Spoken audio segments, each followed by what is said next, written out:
Welcome to Warrnambool Cheese World, mathematicians. We are doing expanded form because we've got these great expanded enlarged milkshakes, so may as well do expanded form operations with these as our backdrop. We're going to start with subtraction, expanded form method. This is one that I never learned in school, but I've fallen in love with very recently. So let's say we're doing 862, take away something ugly, like 389. So a really ugly subtraction. First, we always estimate. So roughly 850, take away roughly 400. We're thinking about 450 here as our estimate. And then we do something quite special, which is we don't line it up vertically or anything like that. We actually instead try to break this number down so it's easier to take away from. So I've got my place value blocks here. I like to arrange them in a way that's easy to see that it's 862. Some nice construction noise in the background. We're constructing the number with them. And then let's break it down into something, because we know we've got more 10s to take away here than what we've got, and more 1s as well. So let's be a bit strategic and maybe break 862 with our milkshake in the backdrop into something like 700, 100, 50, and 12. That still adds up to 862. It's just broken down in a different way, and we can check that. We've got 700 here. So let's move our milkshake a little. We've got 700, 100, 50, and 12. So you can actually check it with the blocks that you have broken it down properly. Now, let's try to solve. Take away 300, take away 80, take away 9. So, take away 300, take away 80, take away 9. We don't need the 50 for anything, but we'll need that at the end. So that becomes, let's use a different color, 400 left from that, and 20, and 50, and 3.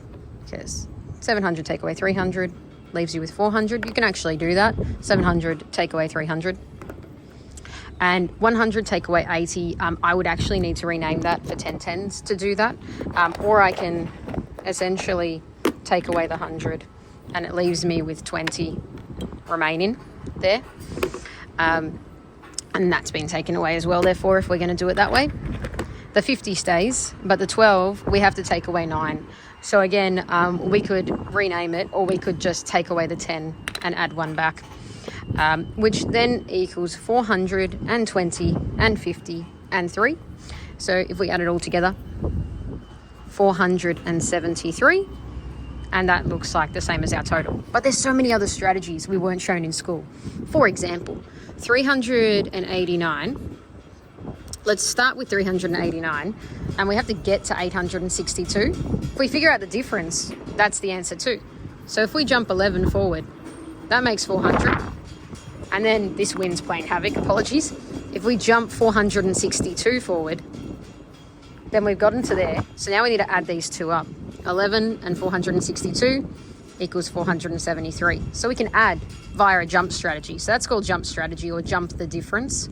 Jump the difference, or jump the gap if you prefer, but I like jump the difference because difference is important language.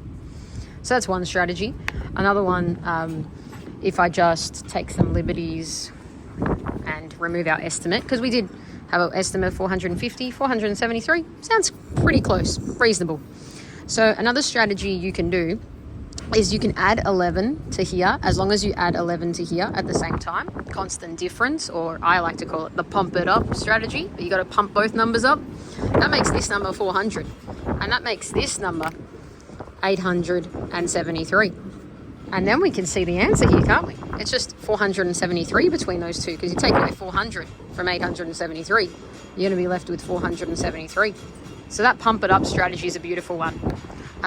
You can also drop it low sometimes, so drop a number down if that helps you. But for this one, I think pump it up's probably better. You could also, for this one, pretend that the 389 is 400, and you could do 862, and then you could take away 400, but add 11 back on. So that would make in your first line of thinking 462 plus 11. You take away the 400, and then that becomes 473. There's so many strategies we weren't shown in school that make a fair bit more sense than just cross it out, borrow the one, go to your next door neighbour and ask for some sugar and milk and also some tens. These have a lot more sense in them. Expanded form, like enlarged milkshakes, expanded milkshakes, for this one as the main thing I wanted to show there. But there's also other strategies you can do too if that one doesn't float your boat over there. I actually prefer a lot of these a lot of the time. So there's some options initially, but now it's time to enjoy the milkshake. See you next time.